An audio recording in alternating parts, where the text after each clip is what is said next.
வணக்கம், நான் உங்கள் Shabdeena. Welcome back to Shabdeena's kitchen. இன்றைக்கி நம்ம கிச்சனில் பார்க்க போகிறது அரிசி பருப்பு சாதம்.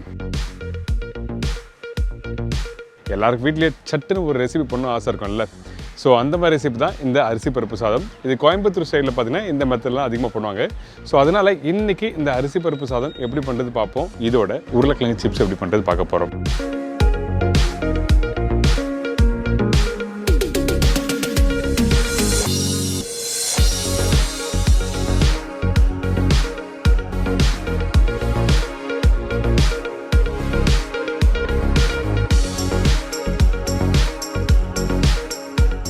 புழுங்கல் அரிசி 200 கிராம், துவரம்பருப்பு 80 கிராம், சின்ன வெங்காயம் 20லேருந்து 25 நம்பர், தக்காளி 1.5 நம்பர், காய்ந்த மிளகாய் 3 நம்பர், பூண்டு 15 பல்லு, பச்சை மிளகாய் 2 நம்பர், பெருங்காயம் 1/2 டீஸ்பூன், சீரகம் 1/4 டீஸ்பூன், உளுத்தம்பருப்பு 1 டேபிள் ஸ்பூன், குழம்புத்தூள் 1 டேபிள் ஸ்பூன், மஞ்சள் தூள் 1/4 டீஸ்பூன், கருவேப்பிலை தேவையான அளவு, கொத்தமல்லி தேவையான அளவு, கடுகு 1/4 டீஸ்பூன், முந்திரி பருப்பு தேவையான அளவு, உப்பு தேவைக்கேற்ற, எண்ணெய் குக் பண்ணுறதுக்கு தேவையான அளவு, நெய் 1 டேபிள் ஸ்பூன்.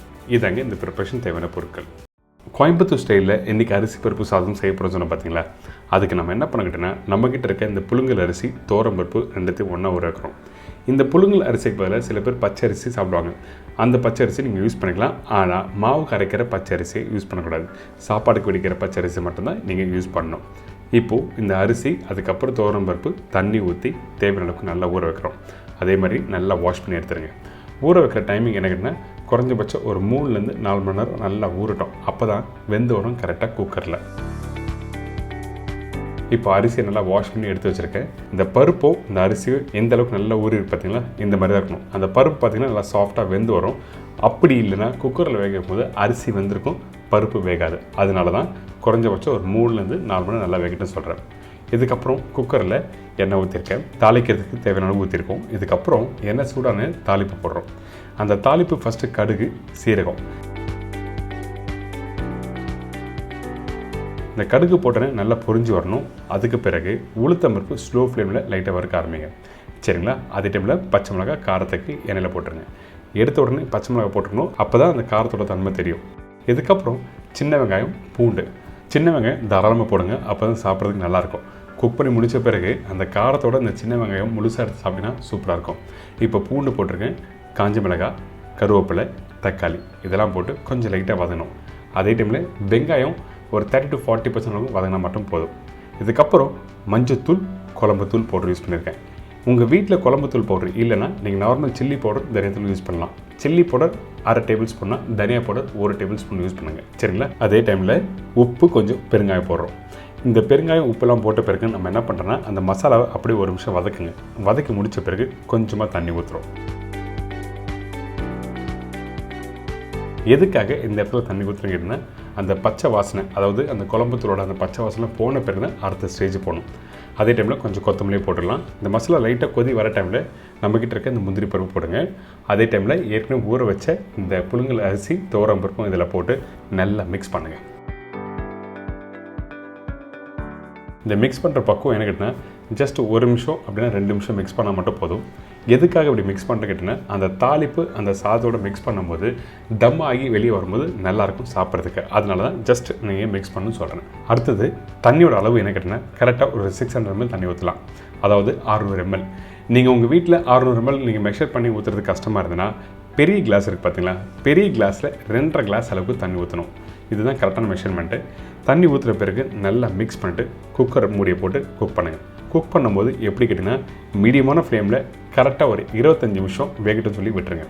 அதுக்கப்புறம் ஓப்பன் பண்ணி இப்படி எடுத்திங்கன்னா உங்களுக்கு ஒரு சூப்பரான பருப்பு சாதம் ரெடி.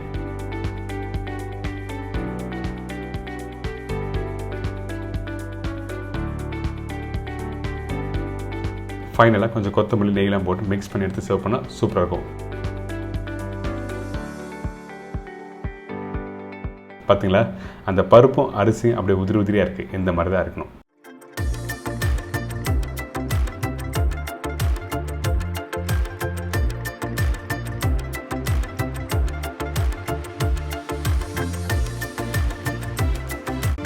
இதோட உருளைக்கிழங்கு சிப்ஸ் எப்படி பண்ணுறது பார்க்க போகிறோம். சிப்ஸ் உருளைக்கிழங்கு 1/2 கிலோ, உப்பு தேவைக்கேற்ற, ஆயில் குக் பண்ணுறதுக்கு தேவையான அளவு. இதாங்க இந்த ப்ரிப்பரேஷன் தேவையான பொருட்கள். நீங்கள் கடையில் வாங்கும்போது நார்மலாக யூஸ் பண்ணுற உருளைக்கிழங்கு கண்டிப்பாக யூஸ் பண்ணக்கூடாது. சிப்ஸுக்காக யூஸ் பண்ணுற கிழங்குன்னு சொல்லி மார்க்கெட்டில் கேட்டு வாங்குங்க. அப்படி இல்லையா, உங்கள் வீட்டு பக்கத்தில் இருக்க சிப்ஸ் கடை இருக்குல்ல, அந்த கடையில் போய்ட்டு நீங்கள் 1/2 கிலோ சிப்ஸுக்காக யூஸ் பண்ணுற உருளைக்கிழங்குன்னு சொல்லி கேட்டு வாங்கினீங்க, கண்டிப்பாக தருவாங்க. நிறைய பேர் தரமாட்டாங்க, பட் ரிக்வெஸ்ட் பண்ணுங்கள். இந்த கிழங்கை நீங்கள் நார்மலாக வாழைக்காய் பஜ்ஜி செய்வீங்கள்ல, அதே மாதிரி சீவணும். சீவிட்டு எடுத்திங்கன்னா நல்லா மெலிசாக இருக்கும். இந்த உருளைக்கிழங்கு இந்த மாதிரி மெலிசாக சீவி இருக்கணும். அப்போ தான் ஆயில் ஃப்ரை பண்ணும்போது கரெக்டாக இருக்கும். ஃப்ரை பண்ணுறது 2 விதமாக ஃப்ரை பண்ண போகிறோம். நான் இப்போ டேரெக்டாக எண்ணெய் கடை சூடாக இருக்குல்ல, இந்த சூடான எண்ணெய் கடையில் அப்படியே டேரெக்டாக ஸ்லைஸ் பண்ணி போடுறேன். இந்த மாதிரி போடும்போது கொஞ்சம் அந்த ஆவி மேலே வரும். அந்த டைமில் கை சூட ஆரம்பிக்கும். உங்களால் முடிஞ்சால் இந்த மாதிரி பண்ணுங்கள். அப்படி இல்லைன்னா நீங்கள் நல்லா ஸ்லைஸ் பண்ணிவிட்டு அதுக்கப்புறம் எண்ணெயில் 1 by 1 ஃப்ரை பண்ணலாம். இதுக்கப்புறம் ஃப்ரை பண்ணுற டைமில் உருளைக்கிழங்கு கொஞ்சம் வெந்து வர டைமில் நம்ம என்ன பண்ணுறோன்னா கொஞ்சம் சால்ட் வாட்டர் ஆட் பண்ணுறோம். அதாவது 1 டீஸ்பூன் அளவுக்கு 1/2 டம்ளர் தண்ணி ஊற்றி நல்லா மிக்ஸ் பண்ணுங்கள். அந்த சால்ட் கரைஞ்சி வர டைமில் கொஞ்சமாக எடுத்து எண்ணெயில் ட்ராப் பண்ணணும். அப்படி பண்ணும்போது என்ன ஆகும் கேட்டிங்கன்னா, அந்த சால்ட் ஈவனாக கரெக்டாக மிக்ஸ் ஆகிருக்கும் இந்த உருளைக்கிழங்குல. அதே டைமில் நீங்கள் பொட்டேட்டோ சிப்ஸ் ஆயிலில் ஃப்ரை பண்ணும்போது ஒரு வாட்டியும் சால்ட் வாட்டர் போடாது. ஒரு வாட்டி போட்டிங்கன்னா 2 வாட்டி நீங்கள் ஃப்ரை பண்ணால் உங்களுக்கு சால்ட்டோட தன்மை கரெக்டாக இருக்கும்.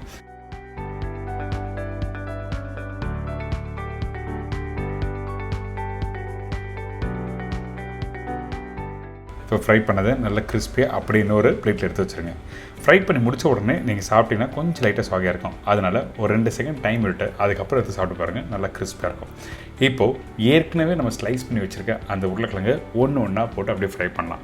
இந்த ஒன்றா போட்டு ஃப்ரை பண்ணும்போது சம்டைம் உருளைக்கிழங்கு ஒன்றோட ஒன்று ஒட்ட ஆரம்பிக்கும். அந்த டைமில் சில உருளைக்கிழங்கு கிறிஸ்பியாக இருக்காது. அதனால தான் நம்ம டேரெக்டாக ஸ்லைஸ் பண்ணி ஃப்ரை பண்ணணும்னு சொல்கிறேன். அப்போ தான் கிறிஸ்பியாக இருக்கும்.